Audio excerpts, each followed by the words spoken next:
Makanya alhamdulillah ada sebuah doa yang sedemikian istimewanya. Doa ini sebagian besar umat Islam menyangka ini doa bikinan Nabi Muhammad SAW, padahal tidak, ini bikinan seorang ulama besar, Imam Syafi'i rahimahullah. Terkenal sekali doa itu dan memang penting doa itu. Doanya apa? Allahumma arinal haqqa haqqan warzuqna tiba'ah. Ya Allah, tunjukkan pada kami yang benar itu benar dan beri kami rezeki untuk bisa mengikutinya. Itu penting Pak, bagian terakhirnya itu.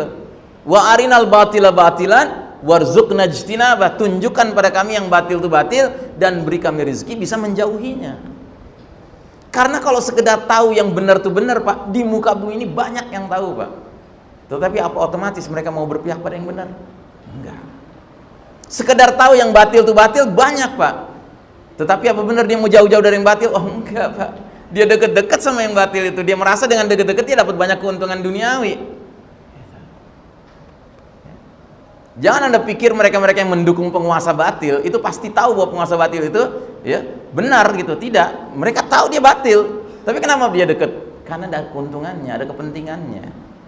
Gitu. Dan dia nggak punya kesanggupan menjauh-jauh dari kepentingan itu. Dia merasa perlu dengan kepentingan itu terpenuhi. A'udzu billahi minasyaitonir rajim.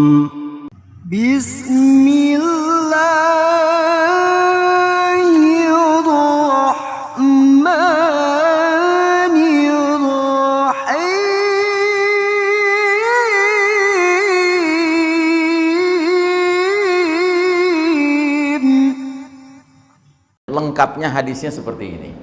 Bersegeralah kalian beramal sebelum datangnya fitnah-fitnah seperti malam yang gelap gulita. Di pagi hari seseorang masih beriman, sore harinya kafir.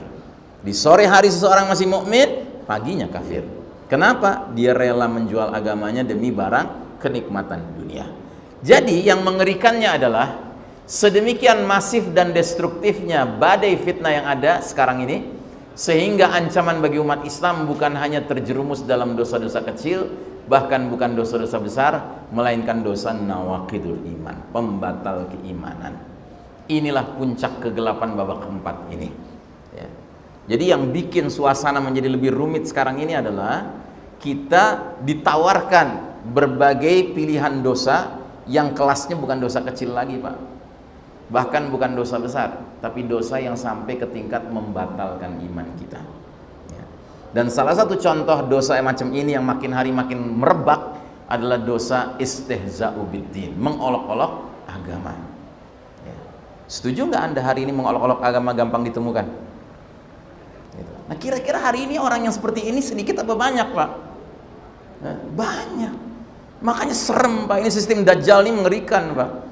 Ini sistem yang sudah membuat bentuk-bentuk dosa yang membatalkan iman itu udah kayak sehari-hari kayak kacang goreng gitu loh Pak. Ya. Terus kita merasa tenang-tenang saja Pak. Ini mengerikan Pak. Jangan-jangan kita pernah terlibat dalam dosa-dosa pembatal keimanan yang selain daripada itu. Mungkin yang itu kita nggak terlibat, tapi dalam yang lainnya mungkin pernah kita terlibat. Ya, contohnya lah faham pluralisme. Ya kan, faham mengatakan semua agama sama, semua agama baik, semua agama benar. Ini juga ucapan seperti ini membatalkan iman Pak. Karena Allah tidak pernah mengeluarkan ayat yang bunyinya Allah ridha pada semua agama. Enggak, Allah ridha cuma pada satu, al-Islam ini. Yang berarti maknanya apa? Islam lah dinul haq, agama yang benar. Bukan agama paling benar Pak Islam. Islam itu agama yang benar. Cuman kita nggak perlu sombong gitu di tengah umat manusia gitu mengatakan ya saya benar. Kita bukan Islam Pak, kita Muslim. Muslim kadang bisa benar, kadang bisa salah Pak. Tolong bedakan Muslim dengan Islam. Kalau Islam itu dinullah, nggak ada yang bisa mengalahkan dinullah. Kalau Muslim itu manusia bisa dikalahkan, bisa mati, bisa selesai tamat riwayatnya. Tapi kalau Islam nggak ada tamat riwayatnya Pak. Nah jadi saudaraku rahimakumullah, sistem Dajjal telah menjelma menjadi peradaban penuh dosa, bahkan menghasilkan umat Islam yang murtad dari dinnya. Karena kehidupan tidak lagi diarahkan untuk mengejar ridha Allah, melainkan menuju penyambutan Rabb palsu namanya Dajjal.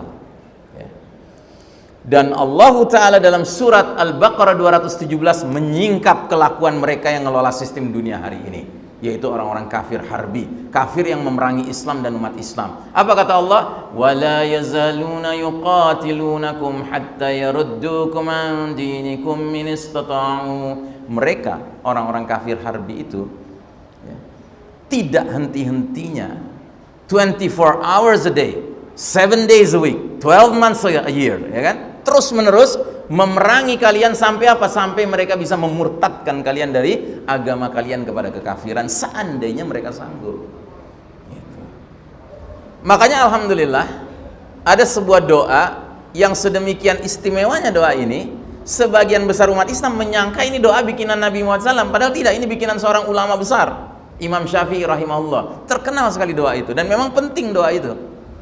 Doanya apa? Allahumma arinal haqqa haqqan warzuqna tiba'ah.